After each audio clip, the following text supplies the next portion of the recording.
बिस्मिल्लाहिर्रहमानिर्रहीम।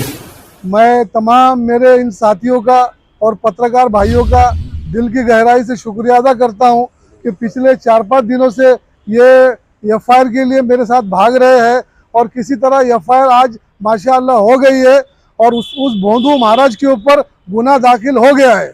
और मैं भोंदू महाराज से ये कहना चाहता हूँ कि आपको किसने डिग्री दी महाराज बनने की?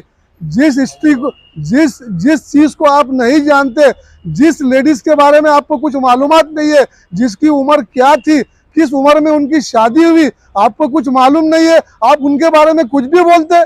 हमारी माँ आयशा, उनकी शादी 12 साल की उम्र में हो गई है और 19 साल की उम्र में उनकी रुखसती हो गई है, उनकी रुखसती हो गई है।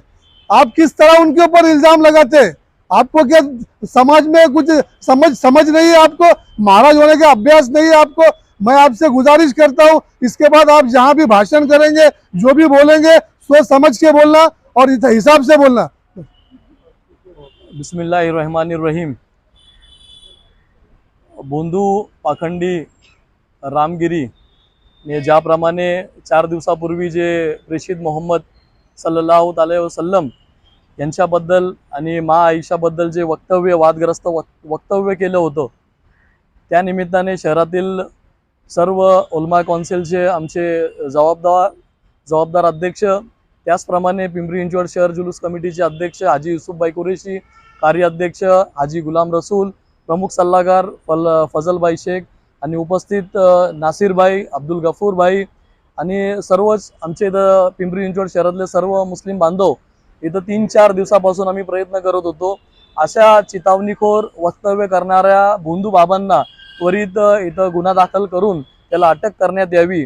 तर त्याच निमित्ताने आज पिंपरी पोलीस स्टेशनचे वरिष्ठ पोलीस निरीक्षक अशोक कडलक साहेब यांनी आमचे जे प्रयत्न होते, जे आमची कळकळ होती की आम्हाला आंदोलन न करता या गोष्टीला एक एफआयआर, एक गुन्हा तरी आपण इथं दाखल करण्यात यावा, कारण की येत्या 2 महिन्यामध्ये इलेक्शन आहेत आणि सध्याची सरकार आहे त्यांना असं वाटतं की कुठंतरी वातावरण बिघडलं पाहिजे। हे आम्हालाही समजतंय की हे वातावरण न बिघडलं पाहिजे। त्या निमित्ताने आम्ही त्यांना वारंवार सांगत होतो की आम्हाला गुन्हा दाखल करायचा, पण ते दाखल करून घ्या।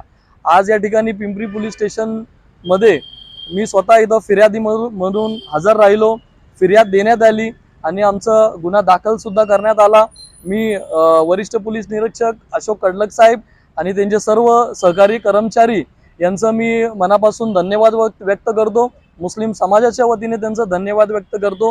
आणि तो भोंदू बाबा जे कोणी आपल्या माध्यमातून ऐकत असेल त्यांनी ऐकावा। ज्या धर्माबद्दल, ज्या समाजाबद्दल तुम्हाला माहिती नसेल त्याचा पूर्ण अभ्यास करावा, मगच आपण बोलावा।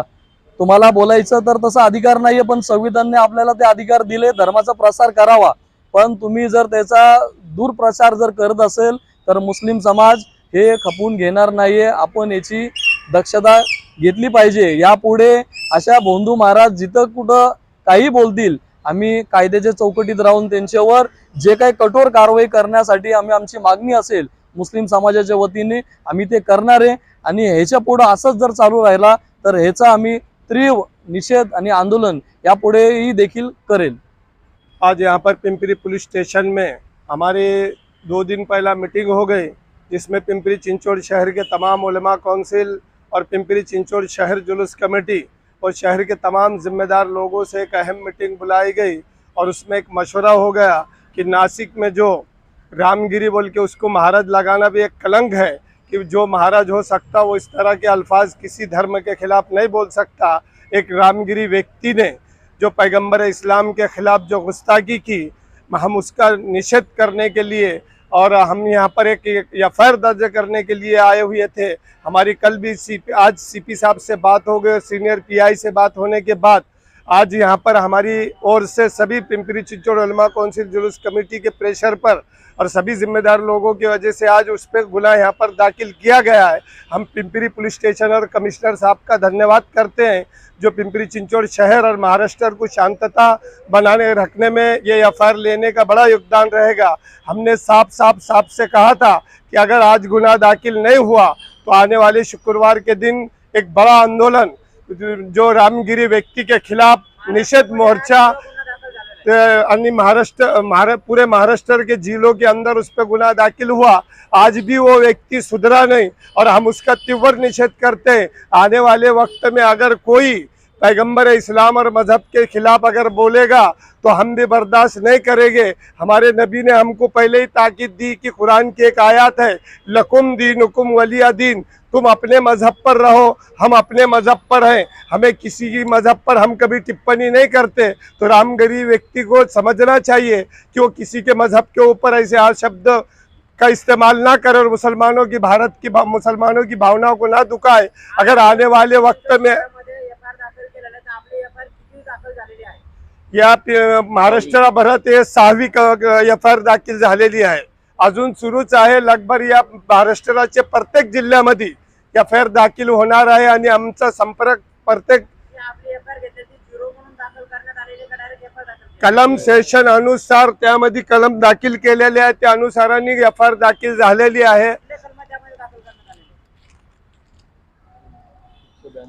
196 197 या पिंपरी पोलीस स्टेशनमध्ये कलम जे दाखल रामगिरी ह्या व्यक्तीच्या नावावर कलम दाखल झालेले 192 196 197 299 302 553/2 356 356 याप्रमाणे त्यांच्यावर गुन्हा दाखल करण्यात आला आहे।